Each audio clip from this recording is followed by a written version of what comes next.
To prevent hazing, the Dean of Students' Office has sent a memorandum to students, faculty, and staff to remind them of regulations regarding hazing. Atiana Sanchez says she feels the university takes appropriate action when instances of hazing have become known. I know Texas State is really good about handling their situations, so I feel like if hazing were to be reported, that they would handle it very professionally and very quickly. Hazing is just not something that should be done, and I think Texas State really understands that. This year alone, Texas State has issued penalties to 5 student organizations for hazing. According to the university, 9 infractions have been acted on since 2011. Some students say hazing dampens their enthusiasm for Greek life. Coming in as a freshman, I considered joining a frat or something, and from talking to my other friends about their experiences as freshmen going into the Greek life, they told me all kinds of stuff. I was like, I don't want to be a part of that. Hazing may be difficult to prevent. Universally, it seems like schools are pretty strict on it, but it's hard to when you don't have like somebody constantly at a fraternity house or sorority house, whatever the case may be, constantly enforcing it. I mean, things are going to go through the cracks. There are laws in Texas to prevent hazing, and the university has its own set of regulations as well. For Bobcat Update, I'm Camille Shotts.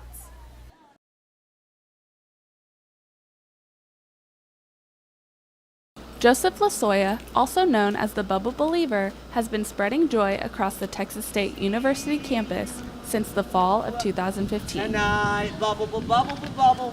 Oh yeah! I blow bubbles for everyone, and I spread good vibes and happy times, and I let everybody come join in the bubble fun.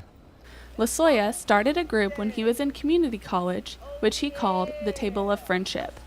After he transferred to Texas State, his friends encouraged him to start a similar group here.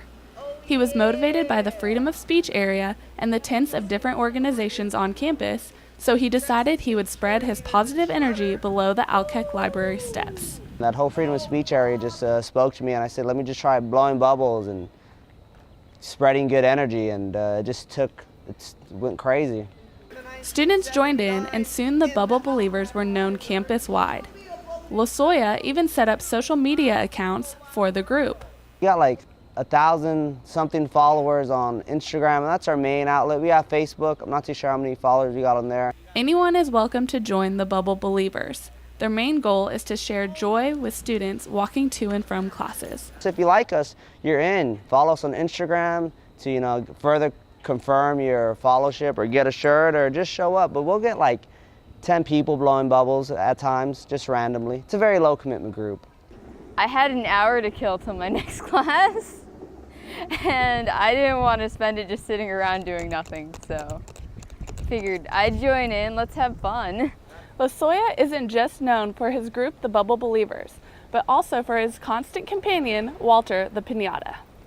When I didn't bring him on Wednesday, they were like, people in the quad were, hey, where's Walter? And I was like, I don't know, I guess I should bring him every day. And I did, and now he has his own little life.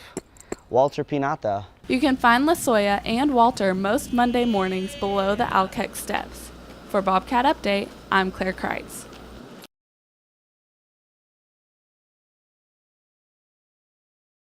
Lupe Gonzalo, a community organizer for the Coalition of Immokalee Workers, came to Texas State to speak to students about worker living conditions. The CIW is based in Immokalee, Florida. CIW educates tomato, pepper, and strawberry pickers about their legal rights. Gonzalo encourages students to get involved in the effort. That we're asking students to take is for them to stop eating in Wendy's, and so for them to participate in the boycott, and also for them to kind of spread the awareness. The fast food chain Wendy's has not signed the Fair Food Agreement. The agreement is a legally binding contract to purchase only produce that comes from certified farms in good standing with the CIW. These farms must provide shade, water, and living wages for their workers. McDonald's and Subway have signed the agreement. Gonzalo says that students can get involved by joining a community letter delegation. So when we say letter delegation, what we mean is when we have community members, students, people of faith, people that they'll go to a local store, in this case Wendy's, and they'll take a letter that is asking Wendy's to come to the table with farm workers. According to Gonzalo, these efforts should bring Wendy's corporate leaders to the bargaining table for farm workers' rights. Gonzalo will finish her tour of Texas at a similar outreach event in San Antonio. For Bobcat Update, I'm Samuel Herbert.